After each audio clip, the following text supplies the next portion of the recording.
This is Diane Mourglia-Swerdlow. Welcome to another edition of Cooking with Janet. Today we're going to try some new things. I always like to keep you up and moving. These are some beautiful organic poblano peppers that I got, of course, from my organic farmer Cindy, who you all know by now. I'm also trying some different peppers. We have a banana pepper, and I'm not even sure what some of these are. I think these are sweeter peppers, but I want to try them. I'm going to put them in the broiler because what I understand the best way to do it is to broil these until they're charred black. And then we're going to peel the skin and then prepare them for stuffing. So anyway, we're going to get started. So I've got my oven on broil. I'm going to put them in. And then my understanding is it should take about 20 minutes altogether. I'm going to have to turn them from time to time until we get them charred black. So while that's going, a couple other things I'm going to do today. I am going to show you how to make a green tomatillo sauce. Here's my one that's not been peeled yet. So here's the tomatillo, again organic from Cindy. You just peel off this little paper covering, and inside you have the tomatillo. And what we're going to do is we're going to start with a few of the tomatillos. I'm going to boil those along with my jalapenos for about 5 minutes just to soften them. We're going to put them in the Cuisinart, mix it all together, and have a beautiful tomatillo sauce. So I've got lots of things going for you today. We're going to do this in stages. Of course, you're going to see it with the magic of television all going together, but I'm going to take a little bit of time to make that happen. And the other thing I'm going to do is I am going to prepare some black beans. These are black turtle beans. And again, a couple of cups of beans in this pot with about half full of water because your beans are going to swell. So again, it doesn't matter if you're one person or you're cooking for a family. You can cook several cups of beans and put them in your freezer once they're done. So that's up to you. So that's what we're going to get started doing today. So I look forward to showing you how everything progresses, and you're going to have a good time. So stay tuned. I'm going to go ahead and put about 4 cups of the black beans in this pot. Now notice I have plenty of water because they're going to swell up, plus I want a little extra. I'm just going to boil them. This will probably take me an hour or so for this to cook, but we're going to use these in the recipe. I'm going to use a little bit later. So I want you to know it's very easy to cook your own dry beans if you want to do that. Oftentimes you see me getting them out of a can, and of course that's not the ideal, but they're organic is the best we can do sometimes if we're in a hurry. But if you have a chance, put some beans on for yourself and let them boil. As I said, fix a big pot, put some in your freezer so you'll have them for next time. I've got my tomatillo sauce over here in this infancy. These are, again, I showed you how to peel the tomatillos. I've got them in a pot of water that I'm going to boil for about 5 minutes until they get a little soft, and then everything's going to go into the Cuisinart. So, but we'll start here. So we're just going to let that boil, and let's check those peppers and see how those are doing. Okay, see they're starting to char, but we want to get them so we can actually get the peel off. And so once we get them charred, see this side I've turned, but we're probably going to keep turning them because I want to be sure and get the peel off so then I can make the pepper nice and tender inside. So it's going to be a bit of a process, and that's why I said we're just going to keep checking on this, and through the magic of television you'll be able to watch the process happen before your very eyes. Okay, here's Buddy, he's hoping that he'll get something good to eat. And there comes Elkie peeking around too, because there's always little tidbits that fall with all kinds of fruits and veggies. Sit down. Sit down.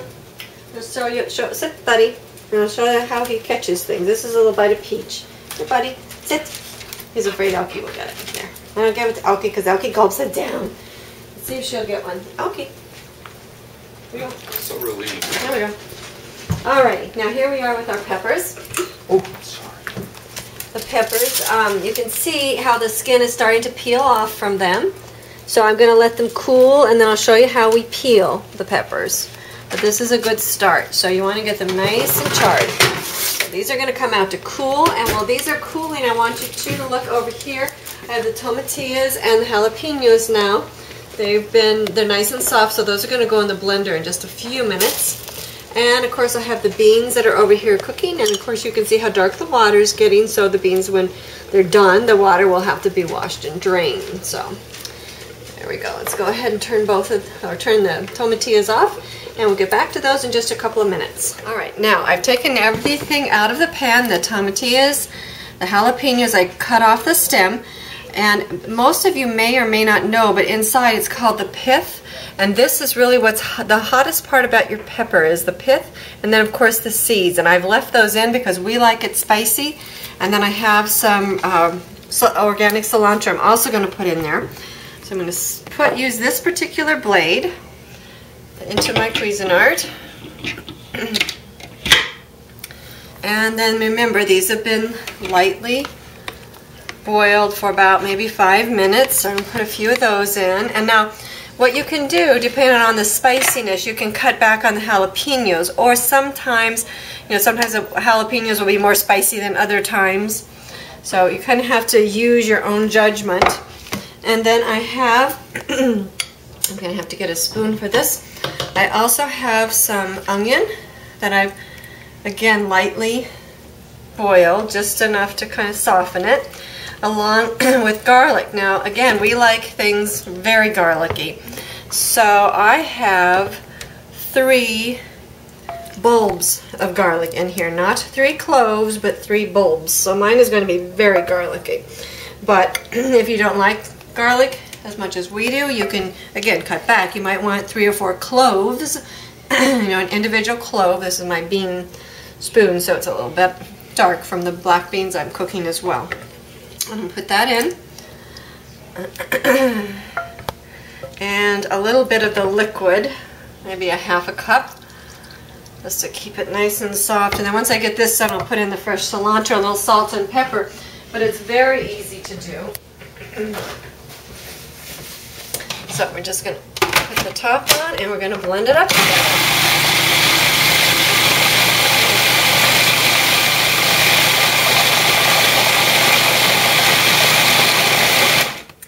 Okay, let's take a look. Oh, it's beautiful. Salsa verde. And I don't know if I have room for the rest, so I'll probably do it individually. One more pepper. And I'll put in the rest of my, not the liquid, because I think it's liquidy enough, but the garlic and the onion and a little bit more of the cilantro, and then finish it up here in a minute. Okay, it's going to go in with the additional tomatillos. It smells wonderful. I hope that you have an opportunity to work with cilantro. And as you may already know, but I want to remind you, cilantro is very good for removing heavy metals from your system. So if you want to work on removing heavy metals, then you want to use some cilantro. If you really, really like cilantro, it's very possible that you really, really like it, because you need that in your system. So maybe about a half a teaspoon to a teaspoon of salt, half a teaspoon of black pepper. And let's go again with this.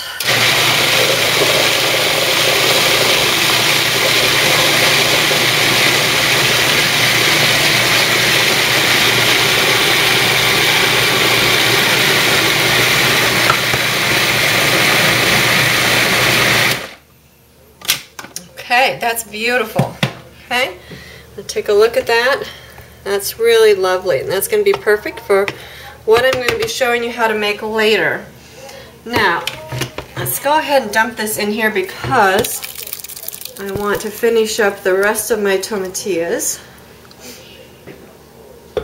So I have nothing left over. So those are going to go in.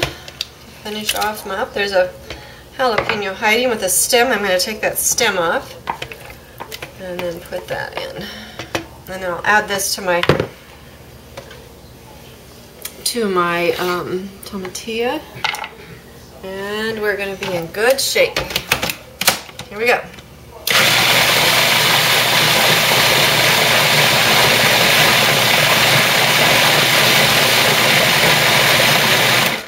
Okay, and that's it. So that just gets added into everything else and stirred together. And we have a really beautiful salsa verde. Now again, this you could freeze once it's made. So don't be afraid to make things if that you are only one person or a small household. you know, I plan, and so I do one thing one day, another thing another day, because I have a larger household with 3 growing boys, of course, but we eat a lot and I'm very busy. So when I make things, I also plan ahead to put things in my freezer, and then when I have an extra busy day, I can easily pull something out. That's a beautiful salsa verde. Now, I've been cooking my beans. Remember, I used about 4 cups. Let me rinse this off for you. I put in 4 cups of the black beans, and you can see it's just about half filled my pot. So I'm going to rinse these off, and then I'm going to use these, and I'm going to show you a little bit later. So I'm going to set this aside, because the other thing we started working with today was the poblano peppers. So take a look now. I've already started taking care of these. I showed you when they were charred. They look like this. Okay, and all I did was I put it on my cutting board.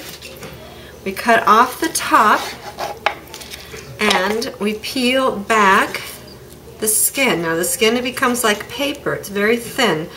You can tear your chilies when you're taking this off, but remember what I've told you. I'm not a gourmet cook. Most likely you're not a gourmet cook. Our goal really is to have something that's relatively nice as far as presentation, because digestion begins with the eyes. And from there, you know, it's homemade. It's not perfect because it doesn't come out of a manufacturer's machine. It's made lovingly with your own hands. Once you have all that thin paper skin off, then what we're going to do is just make a little slit down the side like this. Open up your chili. And remember what I told you, the hottest part is the pith, which is this, and the seeds. So, and if you like that in there, you can. For mine, I'm going to take it out because it also, you know, I don't want people crunching on the seeds. But some people, of course, save the seeds and use that, grind them up and use them for seasoning later. So again, depends on time. Once we have that cleaned up, we just fold it back. And later on, we're going to stuff these. So you can see how nice, and I'll wash these up a little bit too. But I wanted you to kind of have an idea. I did these other chilies because I was curious to see how they would work, and they turned out absolutely beautiful. So I'm adding those in to my repertoire for a little bit later. So with that said, again, I'm going to take another little break, and we'll be back in a couple of minutes. Okay, I told you that we're going to do a Mexican dish. So here I've already made my meat mixture, which I've talked to you about before. I have mixed in here zucchini, I have cauliflower in here, I have some violet queen in here, I have lots of good veggies, I have a little bit of cabbage, and of course once it's all mixed together with everything, I have onion, I have garlic, you can't tell that the veggies are in. It's a good way to get them into yourself and into your family. So while this is cooking, I want to add some chili powder because we're going to make a Mexican dish. So I'm going to add some organic chili powder. We're going to add some organic chili powder to it. Because remember, this is also the same mix that I use for the lasagna, and I've talked to you about this before. I'm going to add, but you can use it and add various seasonings to it. It's just kind of a basic meat mix that I like to keep in my freezer. This is cumin, and I'm going to add a couple more tablespoons to that. It's my oven heating. And I have my garlic powder that I'm going to add in. And a little bit of onion powder. So even though it has some of these same veggies in it already, I still like to add the seasoning, because I like things that are good and flavorful. Some black pepper is going in next. And of course a little bit of sea salt. Oh, this also has already some jalapenos in it, but I like that in my mixes. I like things a little bit on the spicy side. So this is going to all mix together. And I can tell by the smell that I want a little bit more cumin in there, because I am working on for me, what I call Mexican flavors. South of the border. Maybe some of you think of it as more as Tex-Mex, I don't know, but I like it. So all together. Okay. So my meat mix is ready to go. Turn off the stove for a minute.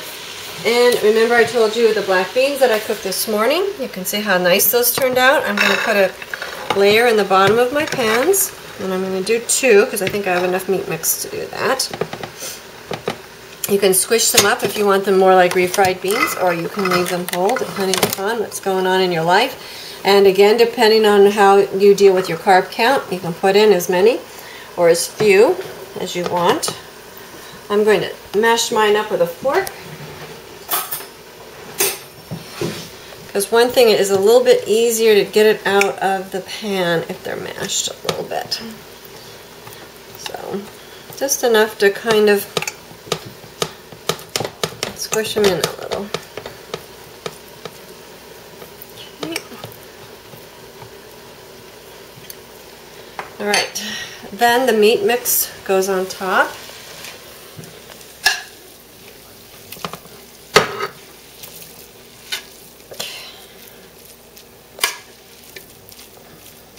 So you can see I try and make things as easy as possible for myself.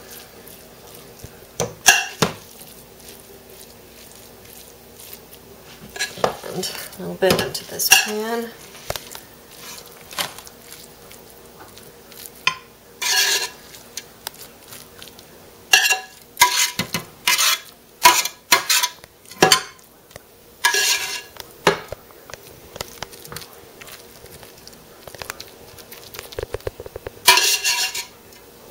We're going to go ahead now, we're going to put some goat cheese on. And what I did, and I've told you this before, is I put my goat cheese in the freezer because once you've used part of it, if you don't use it all up, it's hard to tell if it's still good. And mine is still a little frozen, so I put it in a pan to melt it a little bit, so it's kind of messy. So we'll kind of break it apart as we go and as it thaws a little. Okay, so we're just going to dot some of this cheese around. I'll see if I can break it up a little bit as we go. But I do like the fresh goat cheese, the chèvre, or if you have cream cheese on there, any kind of fresh cheese is really nice addition. And you can also, it depends on what you like on your Mexican food, you can use olives. You can chop up some onion and put it on top if you prefer it whole. I like to put some cilantro on there, so I'm going to chop some of that up and put that on top.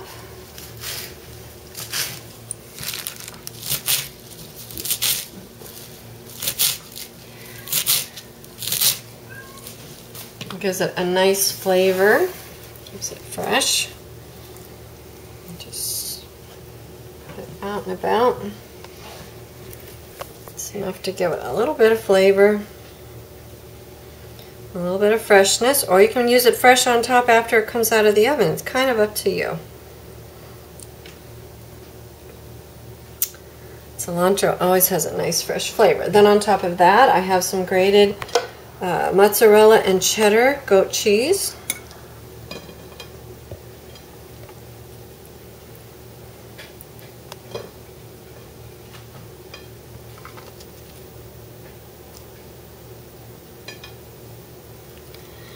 And when it comes out of the oven, of course, you can always serve it with a little bit of fresh chopped tomato again. Or as I said, anything. You put your olives on top. If you have sour cream, that's nice on top. You kind of, again, it's your imagination. What do you have on hand? And then I have some pecorino romano, which you know I always keep in my freezer. So I'm going to put that. It's kind of my finishing touch for what my family likes on it. And when it's done, we just pop it in the oven. We bake it at 350 until it's heated all the way through, roughly somewhere around a half an hour. And while that's baking, we're going to take a look at those poblano peppers that I was talking to you about earlier. So, I'll go ahead and pop these in the oven.